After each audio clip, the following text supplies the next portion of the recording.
suki, may buntag. Mahal na po ang mais. Di ana ta diri karon na sa tay mais, pero mahal lagi jud kaayo. Ang humay nato barato pero ang mais di matabang. Mahal kaayo niya, gamay ra jud gihatag. Okay. Ano ang presyo sa mais karon 39. Mana ang presyo sa humay na drop yan. Ano mga presyo karon? Atong mais dil asa to dil? Walay kwarta.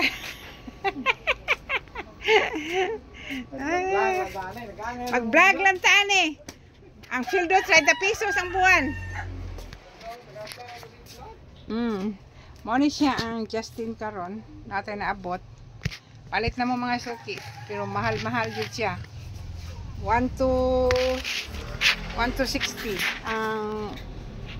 ang mais karon. Tagaan pa mag 1 to 60. Sa sunod ani 1320 na 1350. Mao na siya. Ilalim ang negosyo ron, makabuang jud.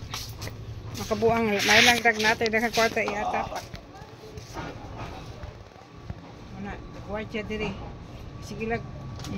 Unsa na imong tuwi ang trabaho? Mo ka manakop, kaon naman ka. Ha? Manakop kay ka waman. Oh, manakop ka? Wala man ka nanakop, na namin naman ka, ikaw na. Ay, anak lang mga suki. Watay mahimo, mag-vlog na lang tani.